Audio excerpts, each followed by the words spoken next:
The Daily Brad Devotions.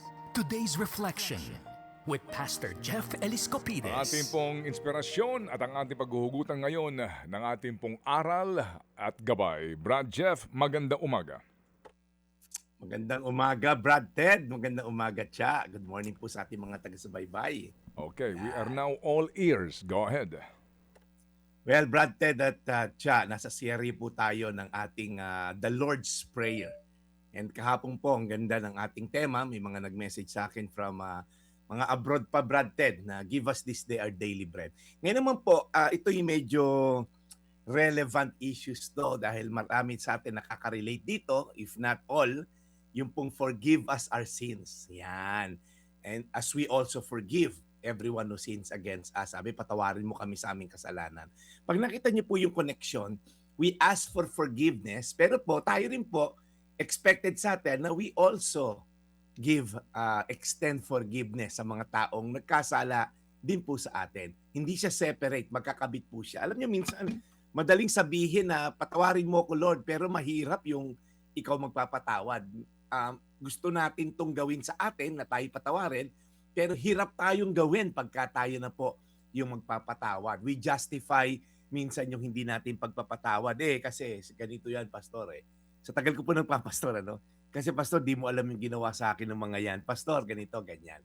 Sabi po sa Marcos 11:25, at kapag nananalangin kayo, patawarin nyo muna ang mga nagkasala sa inyo, para ang mga kasalanan nyo ay patawarin din ng inyong amang nasa langit. Ang una pong dapat nating tandaan dito, we all need forgiveness. At po rito, forgive us our sins. Lahat po tayo may pagkukulang sa Diyos. Lahat po tayo may nagawang mali at patuloy na may nagagawang mali sa isip, sa salita at sa gawa. Sabi nga sa Romans 3:23, for all have sinned. Hindi po ilan, hindi lang few, hindi lang makaramihan, for all. We are not just victims, but we're also sinners ourselves. Hindi po tayo pwedeng mag-demand ng grace para sa sarili natin and then deny it to others. Pangalawa po, unforgiveness keeps us in bondage. Ibig sabihin po, kapag di tayo nagpapatawad, sa totoo lang, akala natin tayo yung nananalo, pero totoo, tayo yung nakukulong. Kasi po, yung bitterness grows, lumalalim po yan. Yung peace nawawala, at yung joy, hindi mo makita. Kaya sabi sa Hebrews 12, yung root of bitterness, yung ugat daw po, tahimik lang yan, pero lumalalim yan. So unforgiveness doesn't punish the other person, na po poison actually po tayo na hindi makapagpatawad. So when you hold the grudge, okay, you carry the burden. At pangatlo at panghuli, forgiveness is actually a choice. It's not just emotion. It's not just a feeling. Hindi pwede po sabihin na patawarin kita pag feel ko na. Kasi darating ang time, ako po may mga taong napatawad pero dumarating yung season na parang ayoko na sila ulit patawarin. Alam mo yun? Yung bumabalik yung sakit. So hindi lang po siya based on emotion, it's actually a spiritual thing. Kaya meron kasabihan, di ba? To err is human, magkamali, tao lang. But to forgive is divine. Kailangan po ng divine intervention para tayo totoo at tunay na makapagpatawad. Kaya po, again, gusto ko lang po kayong i-encourage. Forgiveness is not excusing the wrong, it's releasing the weight, yung bigat para mawala sa'yo. Sa krus po ng Kalbaryo, habang si Jesus ay pinapako, nilalatigo, nandun, mamamatay na sa krus. Ano sabi niya? Father, forgive them. Habang siya sinasaktan, pinili niyang magpatawad. At yun po yung dapat natin maging ehemplo. Again, tanungin po natin, may mga tao ba tayong hindi pa napapatawad? Ano ba yung inahawakan nating sama ng loob? Am I asking God for grace, pero ako ayaw ko extend sa others? Yan po yung mga tanong na dapat nating i-wrestle because again, mahirap po siya, pero hindi ibig sabihin imposible. Marcos 11:25, at kapag nananalangin kayong patawarin nyo muna ang mga nagkasala sa inyo para mga kasalanan ninyo ay patawarin din ng inyong Ama na nasa langit. Tayo po'y manalangin, Panginoon. Ito po yung isa sa mga kautusan nyo na mahirap sundin. At padalas, Lord, na-justify namin kasi ganito, kasi ganyan. Pero Lord, kung kami ay ginastify mo muna bago kami patawarin, malamang hindi mo rin kami napatawad. Sinabi mo sa salita mo, when we were still sinners, you died for us. Habang kami, Lord, ay tumatalikod sa iyo, habang kami ay minamak ka namin, kami, Lord, ay pinili mong patawarin at mamatay sa krus ng Kalbaryo. Kaya Panginoon, sa mga hirap magpatawad, alam ko hindi siya imposible pero mahirap.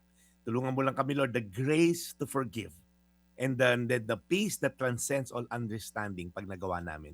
Salamat, Lord, sa kaluwagan ng kalooban ng bawat isa magpapatawad at hihingi rin ng tawad in Jesus' name.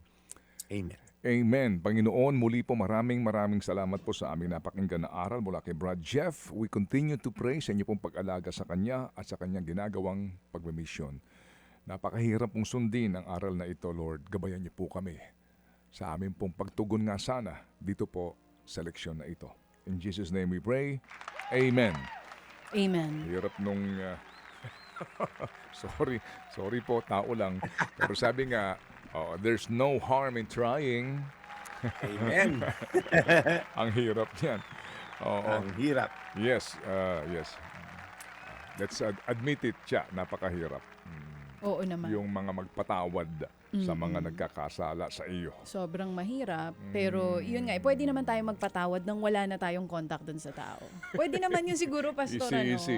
Bawal ba yun? Hindi, natanong ko yan kay Pastor before. I remember. Before. That was my Before? first question sa'yo. Before? Yes, before. You Yes. remember? Wow. Yun ang Matagal unang-unang, na. sobrang tagal na nung nakita ko siya dun sa programa mo noon, Manong Ted, sa kabilang stasyon. Yun ang unang tinanong ko sa Kabilang kanya. istasyon. Yeah. Oo, di ba, Pastor? Ano sagot mo sa akin noon? Well, Tungkol doon sa nagpapamake- pagpapatawad, pero pakiramdam ko, pag nakahalubilo ko pa, baka lalo ako magkasala. Anong sagot mo doon? Yes, nagpapa-makeup si Chacha noon. So sabi ko kay Chacha, Mhm. forgiveness doesn't actually mean reconciliation. So may mga taong pinatawad ka, pero ayaw mo na ring makadaupang palad. Kasi alam mong, una, kung hindi sincere yung paghingi ng tawad. Mhm. Pangalawa, hindi naman talaga humingi ng tawad. At pangatlo, kung magdudulot lang sa'yo ng patuloy na masariwa yung pait at galit, Mm-mm. it's better na wag na munang magkita. Ganda nun. Forgiveness doesn't mean reconciliation. Thank you so much for reminding us, Pastor. Oo, and also forgiveness ay nangangahulugan din ng justice, no? Yung Yes, justice. Amen. of course. Okay, sige. So, Yeah.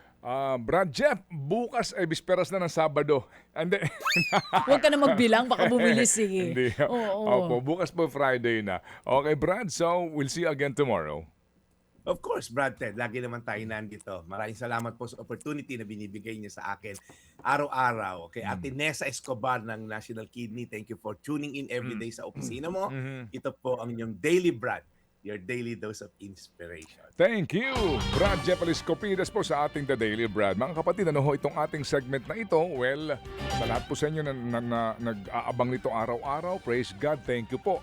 At ito ho ay bahagi lang po ng aming pong programa magmula noon hanggang ngayon para po lamang po sa ating pong gabay. Okay? Yan po ang ating pong misyon dito po para ho pangalabit sa ating lahat. At the end of the day, ikaw pa rin po ang siyang magdedesisyon sa iyong direksyon. Mga kapatid, para sa iba pang mga balita at impormasyon, sundan niyo po kami sa X, Instagram, Facebook at syempre sa TikTok, True Network PH. Mag-subscribe din po kayo sa aming YouTube channel, True Network. May website din po tayo, truenetwork.ph, at pwede nyo rin po kaming mapanood sa Channel 19 ng aming True FM TV. Lagi pa rin makinig sa radyo dito po sa 105.9 True FM dahil ito, laging true sa'yo, kapatid. Dito tayo sa totoo, tunay at tapat.